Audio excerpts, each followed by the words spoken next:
Salve, pessoal! Sejam bem-vindos ao ShazamCast, o seu podcast da cultura pop.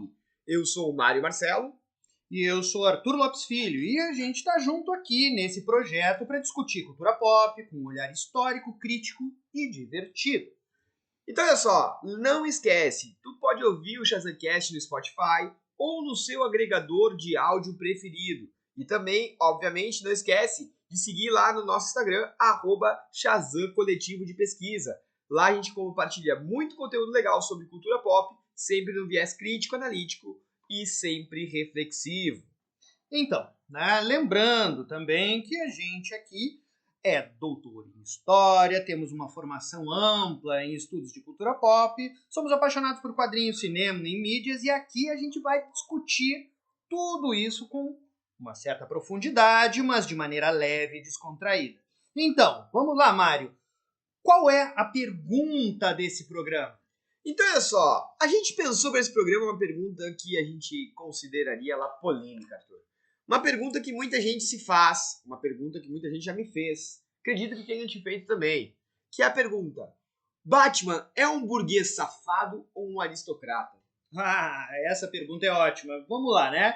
Para tentar responder isso, a gente precisa, primeiro, explicar o que significa esses termos, né? Burguês e aristocrata. E não vamos aqui ficar enrolando, trazendo aqui vários dados históricos, mas vamos falar bem por cima e rapidamente, tá? Burguesia.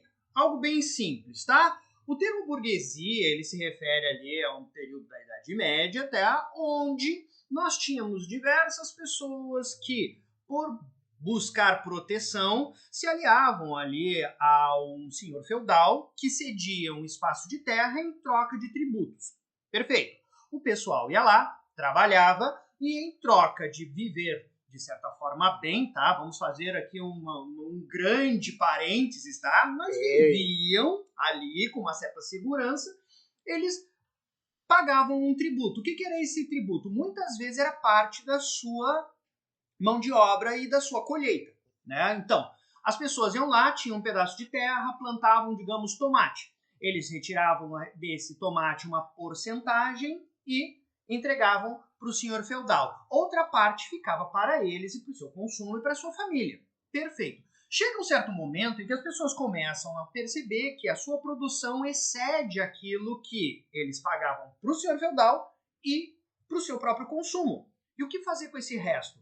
Bom, se trocava com o vizinho, se fazia permuta, mas começa a se perceber que tem formas mais vantajosas de fazer uso desse excedente. Então, se descobre que pessoas de um burgo vizinho, ou melhor, de uma fazenda vizinha, de uma terra vizinha, plantavam, digamos, cogumelos. E eles também têm um excesso de produção.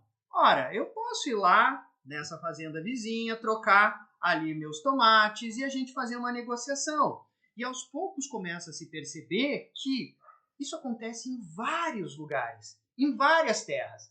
Então, se buscava se reunir essas pessoas para pegar esse excedente e trocar. E isso começa a se tornar uma espécie de negócio, um negócio muito frutífero, porque as pessoas começavam a ganhar um certo dinheiro com isso. E sabe, Arthur, que nesse contexto tem uma coisa que a gente precisa pensar também, né?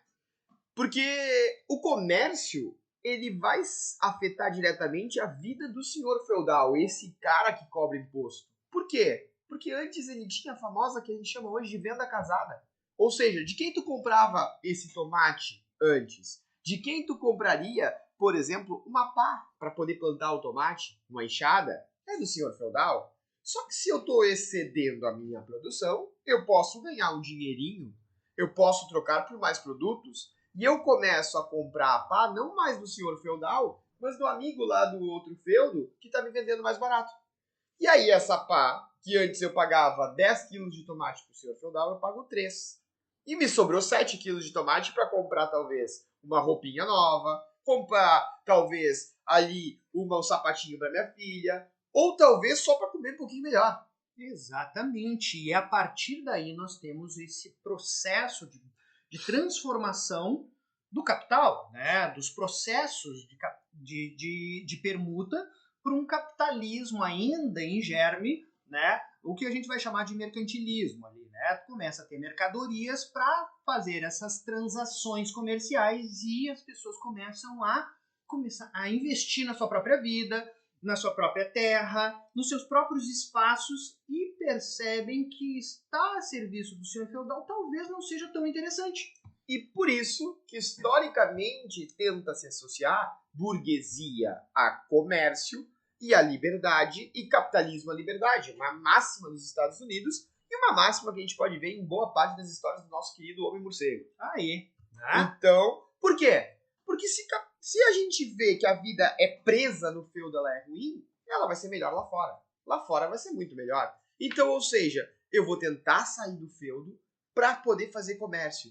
E surge o comércio, Arthur, aquele comércio que a gente vê normalmente nas praias ou nas ruas da cidade, principalmente cidade grande, que muita gente no Brasil conhece como rapa, por exemplo, o momento que esse comércio tem que literalmente rapar, sair fora, que é o quê? Estende um paninho no chão, bota produtos ali, normalmente de uma origem duvidosa, bota esses produtos ali e vende. Vem a polícia, tu foge. Naquele período do final da Idade Média, a gente chamava isso de feiras. As feiras é a base desse comércio. Ali ele nasce. E o burguês, o que ele está fazendo? Ele vai começar a fazer feiras em lugares diferentes, por isso que toda feira, que a gente tem as feiras de hortifruti no Brasil, são itinerantes. Segunda num lugar, terça no outro bairro, e assim por diante. Tem lugar do Brasil que vende pastel, outros caldo de cana. Essas feiras vão trocando, e qual é o grande objetivo delas? Fazer acúmulo de dinheiro. Tu conseguir vender, acumular dinheiro, comprar mais coisa. Vender, acumular dinheiro e fazer cada vez mais compras. Mas qual é o problema, Arthur? O grande problema que as feiras enfrentam, que muitos comerciantes enfrentam já em lojas, mas nas feiras piores ainda, a insegurança. Tu não tem segurança para viver.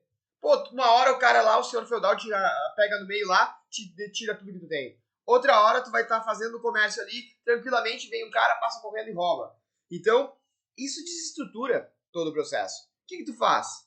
Tu começa a construir uma pequena cidade para comercializar. É a cidade que começa a dizer, não, peraí, vamos se juntar todos nós que vendemos aqui, fazer uma cidade com muralhas. E sabe qual é o nome que deram para elas? De burgos. É justamente daí que nasce a burguesia. As cidades que são comerciais. Num burgo, Arthur, tu não precisa ter campo. Porque comércio tu não precisa plantar. Tu compra de quem planta e vende. Então na fruteira, o dono da fruteira aqui perto de casa, ele não tem um campo onde ele planta. Porque ele comprou de alguém que plantou. Muito provavelmente. E esses comércio, esse burguês é que tem na essência do nosso debate de hoje com o nosso morcegão. Não, perfeito, perfeito. E aí nós temos um problemão, né? Porque, pensa, o senhor feudal estava muito confortável com o pessoal trabalhando nas suas terras e ganhando dinheiro com essa venda casada, como tu colocasse. E aí, o que acontece? O pessoal começa a sair, começa a ter acúmulo de capital e começa literalmente a concorrer com ele, porque começa a montar tropas, exércitos para a sua própria segurança, começa a ter dinheiro investir em casas melhores, em situações de vida melhores para si e para a sua família e começa a ter títulos. Por quê? Os reis, os monarcas, os donos das regiões veem essa massa ascendente do poder e quer negociar com eles também. Eu não quero ficar de fora. Não vamos oprimir eles, não. Eles têm dinheiro, ora. Vamos negociar com eles. Então começa a venda de títulos e tudo mais, e automaticamente esses burgueses passam a pertencer à lógica da política local. Mas dá um problemão. Por quê? Quem era dono de terra? Aí é um outro ponto. Vamos falar sobre aristocracia? Esse ponto, Arthur, eu considero que é o fundamental para a gente entender o nosso debate de hoje. Se o Batman é um burguês safado ou é um aristocrata, ele passa por isso aqui. Que a aristocracia, ela tem na sua ideia básica aquele que governa, aquele que comanda uma sociedade a partir do dinheiro, da lógica do dinheiro. A lógica de ter, é a lógica de possuir. Mas mais ainda, muitos autores dizem que é a lógica de ser. A gente traduziria isso aqui no Brasil muito facilmente com a lógica do sobrenome. Então, o Silva, no Brasil, nunca seria aristocrata. Né? A gente sabe que, infelizmente, é isso. Não tem Silvas aristocratas. Agora, se a gente pegar alguns outros sobrenomes do Brasil, e nem vamos citar aqui para não criar problemas, mas a gente sabe que esse sobrenome tem uma origem aristocrata. O que é isso? Ser. Não importa nem tanto quanto riqueza tu tenha. Um burguês podia ser muito mais rico que um aristocrata. Mas o aristocrata é aquele que tem uma origem nobre. É aquele que vem de famílias de senhores feudais. É aquele que é amigo de reis medievais. É aquele que tem amigos importantes. E às vezes ele é o amigo importante. Então o aristocrata é aquele que pode ser quem ele é. Só pelo fato de ter existido na família certa. Se a gente diz que o rei, a gente já sabe quem vai ser o novo rei, porque quando ele morrer assume o filho dele mais velho, o aristocrata, o filho do aristocrata, ele já sabe que ele vai ter uma vida aristocrática. Porque quando ele morrer, o filho dele vai ser aristocrata assim como ele. E como é que ele tem dinheiro? Porque a gente acabou de falar aqui, debater, que ter terras era ter como dar trabalho para os outros. Então se tu tem terra, tu pode gerar trabalho para alguém que trabalhe de graça para ti, só pelo fato de tu possuir terras, ter terra é ter dinheiro. Agora não mais. Agora eu preciso ter produtos para vender para ter dinheiro. Então existe um aristocrata que está, em certa maneira, se mantém um pouco no mundo, mas ele começa a entrar em crise, porque ele tem muitas terras, tem muito poder, mas começa cada vez mais a ter a ideia de que tem que investir esse dinheiro. E tem muitos burgueses com dinheiro querendo ter esse status, querendo chegar naquele nível. Sabe qual é que eu acho que o melhor exemplo que a gente pode dar sobre isso, Arthur? Qual? Cinderela. Acho que todo mundo aqui já deve ter visto a história da Cinderela. Sim. Naquele grande baile. Não, quem deu aquele baile ali? Vamos pensar. Aquele baile que foi dado, que a Cinderela foi frequentar. Foi dado pelo rei, para que o príncipe possa escolher sua noiva. Agora, a gata borralheira, antes de ser Cinderela, antes da grande fada fazer ela se tornar a Cinderela, ela era aristocrata, ela podia pertencer àquele baile. Não, historicamente não. E ela não era feia, ela não era burra, ela não era antipática, mas ela não podia participar porque ela não tinha nascido na família certa. Ela nasceu para ser pobre, ela nasceu para ser não aristocrata. Agora, as outras, as filhas da dona da casa, que eram arrogantes, nojentas, algumas feias, pela estética da época, pelo filme da Disney, obviamente, elas podiam participar, porque tinham sangue nobre. Então a aristocracia é basicamente essa estrutura de que quem pode estar pelo nascimento vai estar nos lugares e quem não pode vai estar fora. E o que a gente está falando aqui, Arthur, é justamente daqueles que não, estão fora, que começam a ganhar dinheiro e querem estar dentro. Então a gente está falando agora aqui de uma transição de uma aristocracia que ela existe, ela está um pouco em crise, só que o que acontece?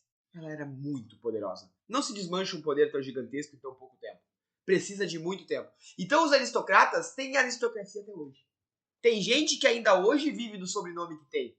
No Brasil nós temos uma família real até hoje, que se anuncia por aí e aonde chega, em grande parte dos lugares, tem espaço para fazer palestras, para ganhar prêmios, para ganhar brindes, bônus. Então, ou seja, a aristocracia, ela ainda existe. Ela não é a base de tudo, mas ela existe. Então a gente tem que entender que existe aristocracia e uma burguesia convivendo nesse momento. Não, perfeito, perfeito. E quando a gente fala de Bruce Wayne e Batman, nós vamos ter aí uma espécie de terreno nebuloso, né? Porque, historicamente, se nós fizermos o levantamento ali pelas histórias em quadrinhos do Batman, né? E nós começarmos a buscar as origens da família Wayne, né? Nós temos uma família de imigrantes, tá? Que vieram para os Estados Unidos, segundo a DC Extended Universe Wiki, né, que é mantido pela Fandom, e a Fandom é o melhor lugar para a gente encontrar informações sólidas, porque eles são tão focados no que eles chamam de essência ou do que é o canon do personagem, que eles fazem um trabalho muito bom de pesquisa e levantamento. É um lugar que talvez a gente mais encontre dados meticulosos. Exato. Né? Talvez não sejam as melhores análises, não acho até por sinal, mas meticulosos, dados estatísticos, dados de conversação, de entender quando que o Batman apareceu pela primeira vez com arma, sem arma. Os caras são muito profundos. Exatamente. E ali, nesse site, tem ali algumas informações muito importantes sobre a cronologia da família Wayne, né? Então, segundo os relatos baseados na Terra Zero, que é a Terra primordial, onde acontecem as histórias clássicas do Batman e que seguem até hoje, né? É onde nós vamos ter ali uma ascendência da família Wayne. Como? Eles são comerciantes, tá? De peles que negociam com viajantes franceses, principalmente, que vão aos Estados Unidos e eles exploram aquele terreno lá para vender as mercadorias que são decorrentes de caça, lá por volta do século XVII nos Estados Unidos. Então seriam lá frutos dos inícios dos colonizadores Os primeiros colonizadores. Que coisa incrível. Eles seriam colonizadores ali e teriam uma certa grana, eles teriam uma terra e seriam caçadores. E a partir dali eles só expandiriam a sua fortuna. Tá? Com isso, né, eles seguem até o século XIX, pelo levantamento que eu fiz aqui, né, ganhando muita riqueza com negociações com países estrangeiros, principalmente europeus, e no século XIX eles fundam a Enterprise, essa grande empresa, que são as empresas Wayne, aí quem é leitor, né, das histórias do Batman conhece bem. No século XIX eles marcam isso. Vamos lá. Eu preciso indagar aqui o doutor. E guarda bem essa palavra aqui, porque eu quero entender bem.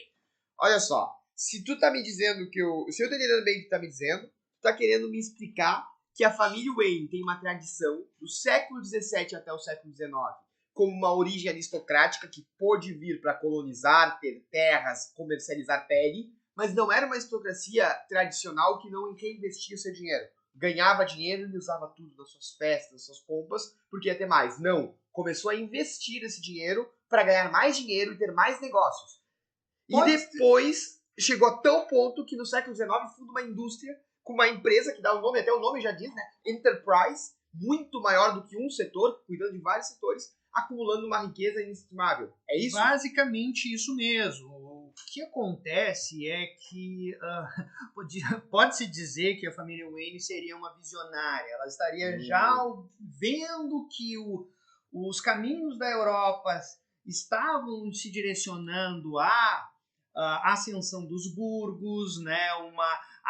uma transposição aí da aristocracia clássica para uma aristocracia que teria que se adaptar às novas dinâmicas de mercado, ao novo mundo, e então ela já partiria aqui na América como uma família que estaria nessa dinâmica do capital ali, de jogo do capital. Arthur, eu posso dar uma ideia aqui pro pessoal pra ver se eles curtem? Fala!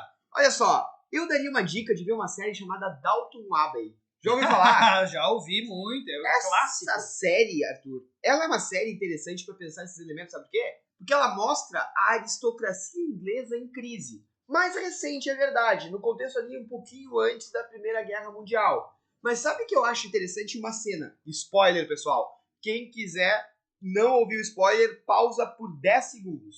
E avança 10 segundos e aí volta.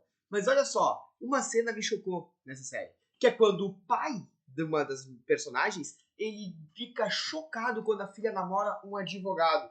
Por quê? Porque advogado trabalha, Arthur. Olha a coisa mais vergonhosa para o aristocrata ter um advogado que trabalha. Sabe o que é o pior? Esse advogado dá ideia para ele plantar nas terras dele. Como é que um aristocrata não vai ser sustentado pelo dinheiro do rei? Vai ter que plantar para ganhar dinheiro? Vai ter que botar gente para trabalhar e ele ficar fiscalizando? Que absurdo é esse? Ele entra em crise. E ali a gente consegue perceber que essa aristocracia que não se adapta vai morrer.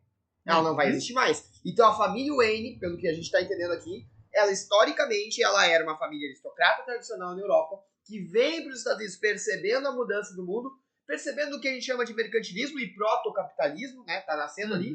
E quando chega no capitalismo do século XIX, ela já está com tanta riqueza acumulada, tanto capital, de capitalismo, que ela consegue fundar uma enterprise. Perfeito, é isso aí? Perfeito. E o que vai, de certa maneira, nos direcionar um pouco aqui a ideia de um Bruce Wayne herdeiro não somente de um grande acúmulo de capital, mas também de uma espécie de, e aí eu vou abrir aqui umas aspas, tá?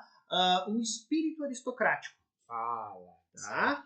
uma espécie de espírito aristocrático. Quem leu as histórias antigas do Batman ali, Batman de 39, né? Claro, existem aí, não vamos fazer propaganda aqui, porque a gente não está sendo financiado por ninguém, mas só que tem várias... Estamos abertos a isso aí. Mas tem várias aí, né, compêndios mostrando as primeiras histórias do Batman. Nós vamos ver uma postura de um Bruce Wayne muito altivo, assim, diferente. Ele trata as pessoas de maneira diferente. Não por um preconceito, não por um preconceito ralo ou chulo, mas por ele se sentir superior, por ele ter nascido em berço esplêndido, como a gente conhece. Dr. Bruce? É o Dr. Bruce, nascido com um serviçal que acompanha ele desde a infância até a maturidade, servindo de sanduichinho na Batcaverna. Por exemplo, né, vamos pensar aqui, mordomo é uma profissão que existe hoje. Existe até hoje. Mas Exatamente. o mordomo cuida de uma criança até mesmo das suas crises emocionais? Ah, bom, aí não, né? Então, assim, vamos combinar que definir o Alfred como mordomo já tá errado. Pois é. Não é, né? Não é. Pois é. E sabe o que o Alfred me lembra? O Alfred me lembra um regente do Brasil imperial. Verdade. Aquele contexto que ele é o cara que é o responsável por criar o filhinho do aristocrata. Foi bem preconceituoso, hein? O filhinho do aristocrata. Não, coitado, perdeu os pais, né? Mas cuidar daquele jovem órfão que perdeu os pais, enquanto ele não tem idade para cuidar de si próprio. Então a gente está falando de o próprio Alfred, ele é definido muito popularmente às vezes como mordomo, mas é pouco. O Alfred ele já pertence a um sistema aristocrático. Ele não é só um serviçal que serve a comida, o dia a dia, porque até eu não sei se o Alfred estende cama. É uma coisa que eu tenho dúvida. Eu não lembro de ver o Alfred estendendo cama. Não lembro de ver. Fica aí a dúvida. O Alfred passa roupas? Eu acho que o Alfred não passa roupas. Eu acho que ele até comanda quem passa. Mas eu acho que não é ele quem faz. Eu diria que ele é uma ideia... Ele tá mais próximo da ideia de regente, porque, claro, nas histórias em quadrinhos, por economia de desenho, não se mostra todo o funcionamento daquela... Eu quero mansão, né? Queremos isso. Certamente deve ter uma pessoa trabalhando como copeiros, né? Trabalhando na limpeza da casa. E não é o Alfred sozinho, senão o Alfred já tinha morrido muito mais cedo, né? Coitado. Não teria aguentado. Mas é isso, né? Mas o cuidado, exatamente, a figura do Alfred cuidando do Bruce Wayne, inclusive na sua maturidade, né? Que ele já atuando como Batman, seus 20 e tantos anos, e até hoje, né? Hoje, vamos dar uma ressalva cronologia aqui. Da cultura pop. Cronologia da cultura pop, por favor, tá, gente? Então, o Alfred, ele é uma figura herdeira já no seu papel de uma estrutura aristocrática. Bem provavelmente a família do Alfred já foi serviçal de algum aristocrata, né? A gente não tem esses dados nem sempre, tem uma história famosa que conta a história de Alfred, mas é uma versão meio estranha, vamos deixar ela para um outro momento. Perfeito. Mas a cultura pop, se a gente pensar em geral, o Alfred, além de tudo, a própria forma de se comportar. O Alfred já chama de doutor, e se a gente vê a própria relação entre os dois, é uma relação de amor e carinho, mas é uma relação distante, fria. Muito uma relação de uma aristocracia.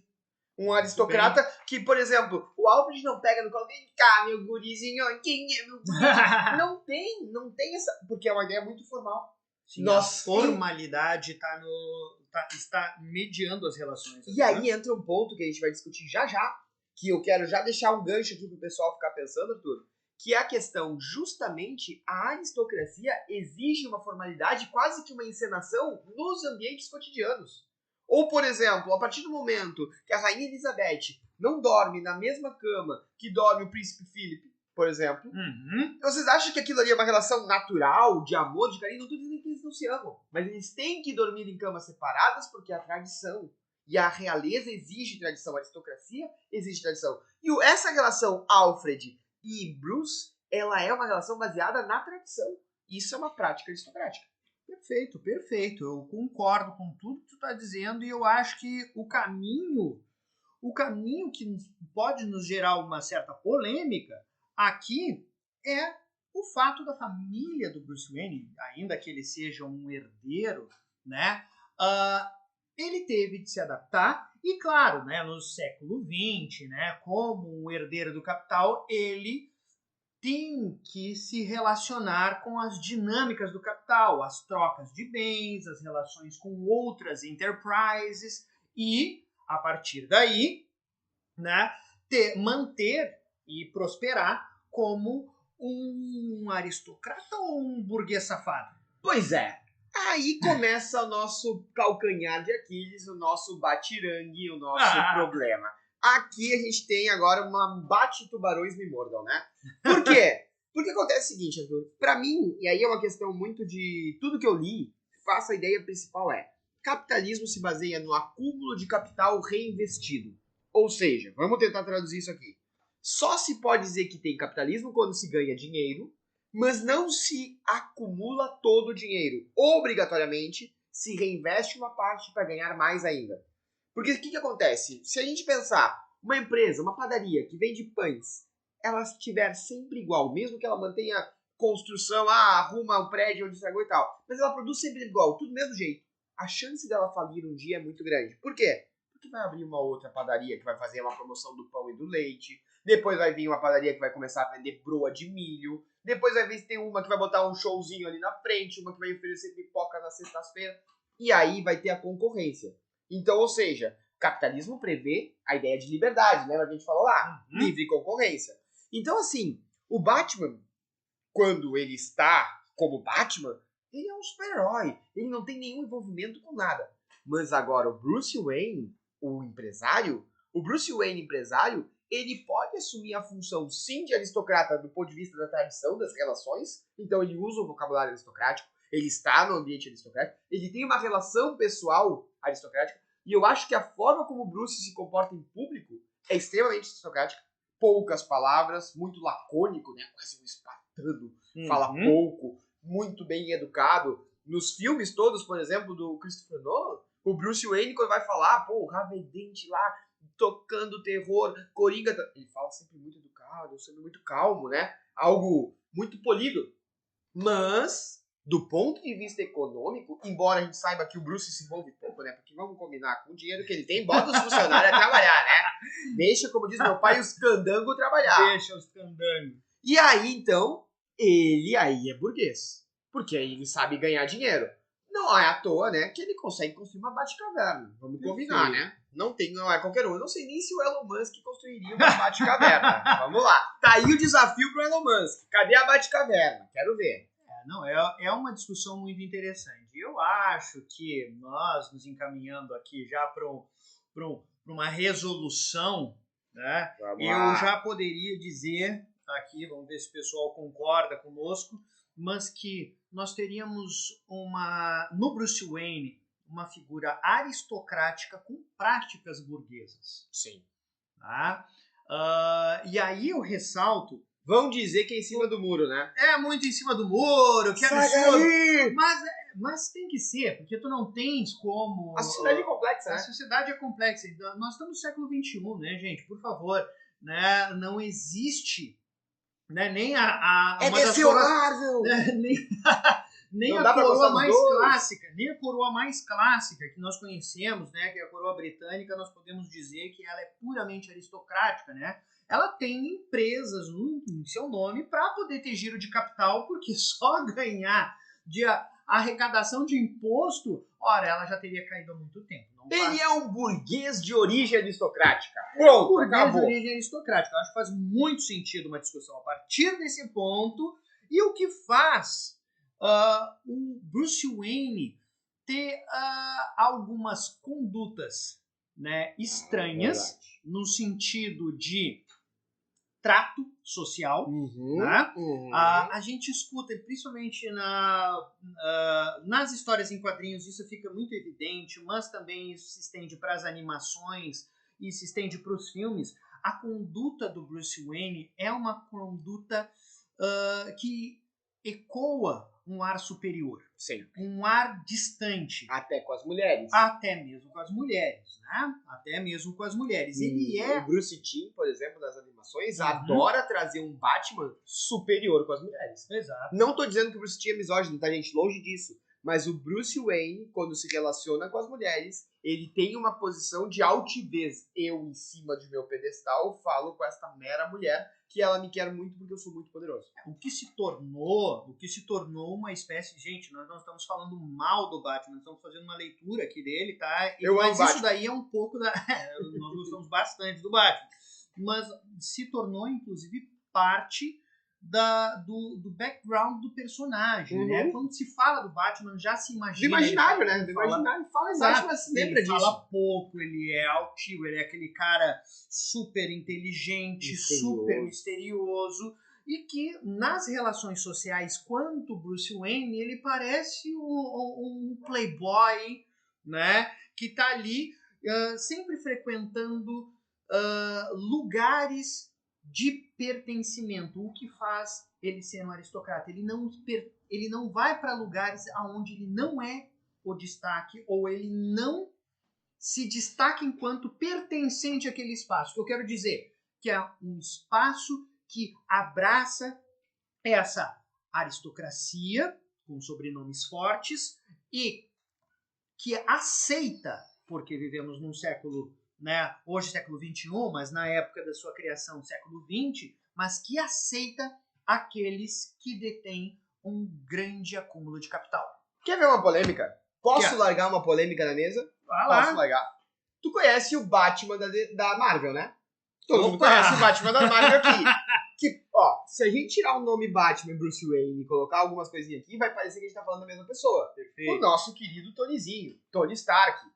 Porque eu sei que não tem nada a ver, tá? A gente vai discutir isso em outro momento. Mas pensa comigo aqui, ó.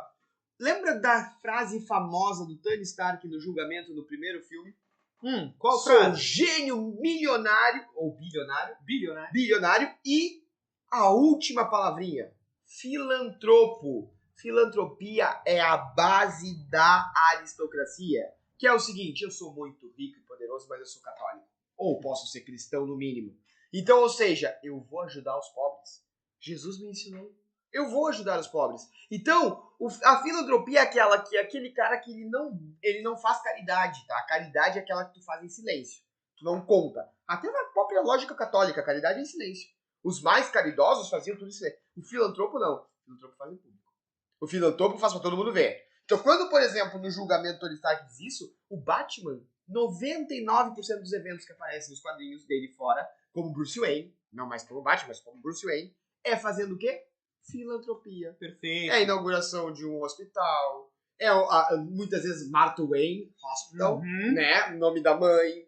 É a inauguração até de um presídio que ele vai fazer. Mas ele é o cara que agencia e viabiliza esse tipo de coisa. Ele que tá junto no combate ao crime, patrocinando Harvey Dent para investir contra o crime organizado. Então a filantropia é uma base da aristocracia. E o Bruce Wayne continua mantendo essa lógica. Não, ótimo tu trazeres a filantropia, né?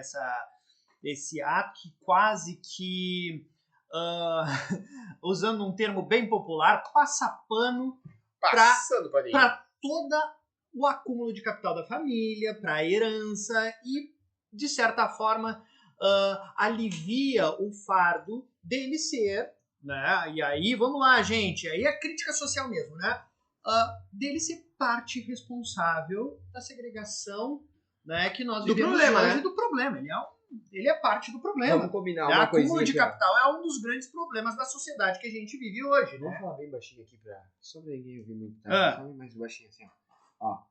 Uma das indústrias mais poderosas das Enterprise Wayne é a indústria de armas. Pois é. Se a indústria de armas é uma das principais das Enterprise Wayne, tem algum problema, porque o Batman combate o crime. Essas armas vão parar onde, Arthur? Todas são pra polícia. A polícia do Batman é toda não corrupta. Fazendo relação com, como tu já tinha puxado Tony Stark, né? O próprio Tony Stark percebe isso, né? E ele vê as armas da indústria Stark nas mãos dos terroristas, né? Sendo vendido, e ele se choca com isso. Mas não é algo que uma pessoa pode combater. Não adianta, né? Ser, né, dono de meios de produção, ser um grande dono de enterprise, que tem vários investimentos, você não é o único decisor para onde vai os investimentos. Então ele também faz parte. Ele tem indústrias farmacêuticas. Por que o Batman não põe um remédio que, por exemplo, combate um câncer a preço de custo, já que ele é um milionário? Ou até de graça, já que ele é um bilionário. Então, né? Pois é. Gente, são muitas polêmicas. Isso tudo mostra que, ainda que o Batman seja um combatente do crime, um personagem maravilhoso, adoro ler as histórias dele, dando pancada, porrada aí em vilões e tudo mais, se tivermos que responder à pergunta, Batman é um burguês safado ou um aristocrata? Ora, ele é, sim, ainda um aristocrata, e para manter o seu status dentro de uma sociedade, da sociedade contemporânea, ou dentro de uma sociedade que gira em torno do capital, ele sim tem práticas de um burguês safado. E posso ser contraditório agora a tudo que eu falei e falar tudo o contrário? Pode, claro, o programa é teu. Claro, é uma loucura total. Não, na verdade não é isso, pessoal. Mas sabe que eu queria chamar a atenção, Victor? Eu acho que a gente tem que pensar uma coisa importante, tá? Na verdade, o Batman, ele não é o cara que é o responsável por isso, mas o Bruce Wayne, sim. Então dá pra dizer que o Bruce Wayne, ele vai ser o alter ego do Batman. Ele é no dia a dia o Batman. No dia a dia quem é o Batman. Mas ele é um aristocrata em todos os seus costumes que ele encena ser o Bruce Wayne. Por isso ele é polido, por isso ele é educado, por isso ele é completamente ensinado a frequentar esses eventos de forma social. Mas ele, verdadeiramente, ele é o Batman. E o Batman não seria nenhum dos dois. Ele é um justiceiro, ele é talvez um detetive, e aí é o Batman. Bruce Wayne, sim, eu concordo plenamente. É um burguês, e é um burguês com práticas aristocráticas. E tá, pode ser ficar em cima do muro? Pode ser, não tem problema. Mas o que a gente tem que entender? Que as coisas são mais complexas do que definir A ou B. Não dá pra tentar botar isso e aquilo. Então, pra mim, sim, ele tem elementos. Tem narrativas do Batman que é completamente aristocráticas, tem algumas. Tem narrativas do Batman em que ele é completamente burguês, tem mais. Mas ele sempre mantém uma postura que é mesclar os dois elementos. Ele sempre se mantém mais próximo da lógica aristocrática e também se mantém muito próximo da lógica burguesa, porque o que sustenta o Batman? O que permite o Batman existir? É o dinheiro que ele tem. E o dinheiro que ele tem foi fruto de uma aristocracia? Foi, mas é sobretudo fruto também do comércio que ele consegue exercer. Se não fossem as empresas Wayne, tem Batman? Tem Batmóvel? Não tem nada. Não tem nada, porque tem que ter esse dinheiro. Inclusive, o Batman teria que trabalhar todos os dias, né? Olha só, ele teria que torrar muita grana, né? Porque ele é herdeiro. Ele é um O que será que o pessoal pensa, Arthur? Então, pessoal, quem quiser comentar aí, discutir, debater ou discordar 100% conosco, coloca aí nos comentários, manda mensagem pra gente nas nossas redes sociais. O Mário já colocou aqui. Vai lá, nos segue no Instagram. Por tá? favor.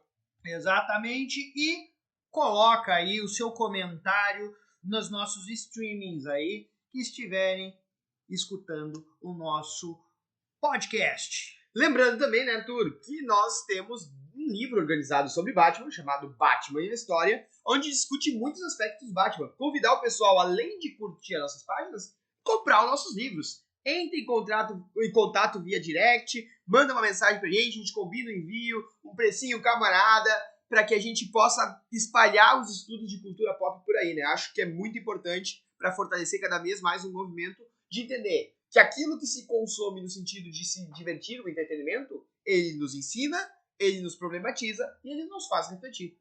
É isso aí, gente. Espero que vocês tenham gostado desse bate-papo e aguardem para novos programas. Valeu!